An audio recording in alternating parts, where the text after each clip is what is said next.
Migration is just one example of the world on the move. Plants move, birds move, animals move, microbes move, and certainly humans move. Back in the early days of human history, where there was a lot of land and few people, it was easy to cross boundaries. Now, with nation-states and a growing population around the world, borders have hardened, and so it can be much harder than before to legally move from one place to another if you're a human. With a larger population in the world and with climate change, we see more people on the move than we have in the past. One researcher estimated that if you just consider rising waters over the next 50 years, we may have 150 million people on the move because their country or their land has been overtaken by rising waters. And there's a lot of relationship between human migration and other migration.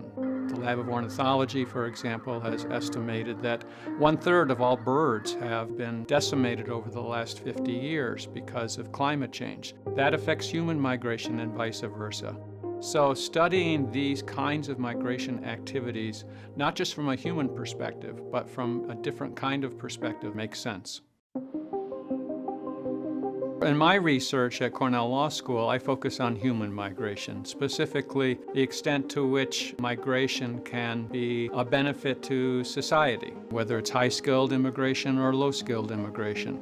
For example, I did a research project on whether a point system for selecting immigrants could be a good idea for the United States, just as it's already proven its value in countries like Canada and Australia. This scene shows the well-known immigration station at Ellis Island, New York. In past years, thousands of aliens arrived at Ellis Island daily. Immigration's always been somewhat controversial in America. We've always welcomed our own relatives, but we're not so sure about people that we're not familiar with. In the 1840s, for example, there was a political party called the Know Nothing Party that was explicitly anti-immigrant. Immigration laws have waxed and waned in terms of their restrictions, and it wasn't until 1965 that we loosened a lot of immigration restrictions as part of the civil rights laws that were being enacted by Congress at that time. So we became a much more diverse country.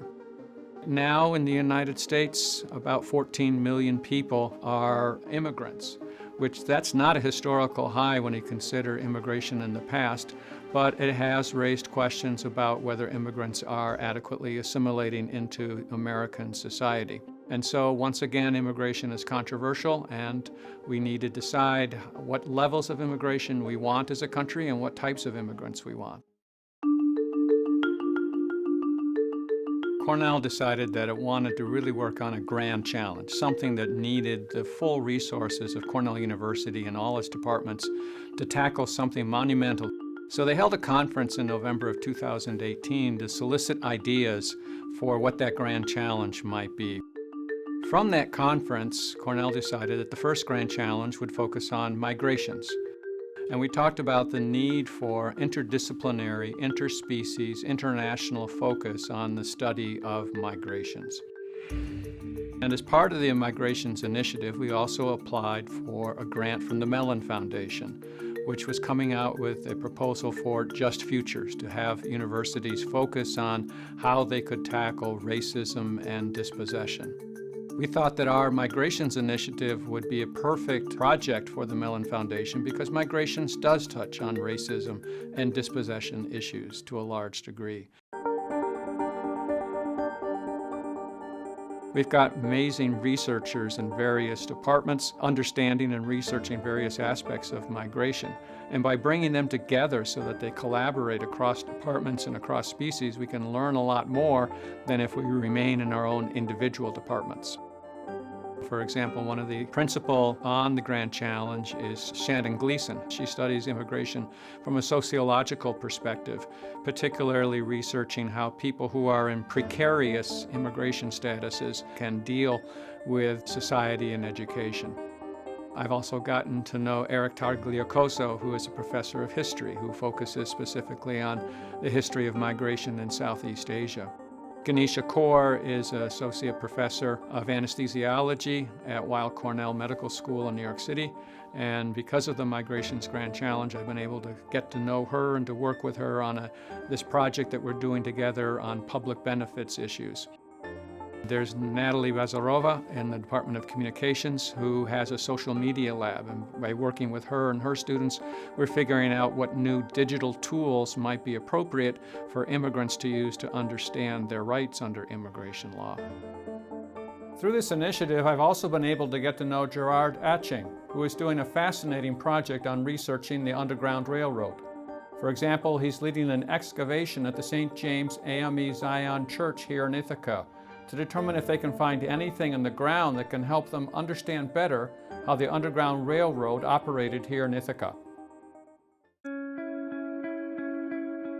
Figuring out how to break down the barriers within any institution, whether it's academic or corporate or educational, is a key obstacle in trying to tackle a large issue. And so that's one of the reasons why we're doing this video series with WSKG, is to make sure that other people learn about migration, both what Cornell is doing and what some of the challenges are with migrations generally.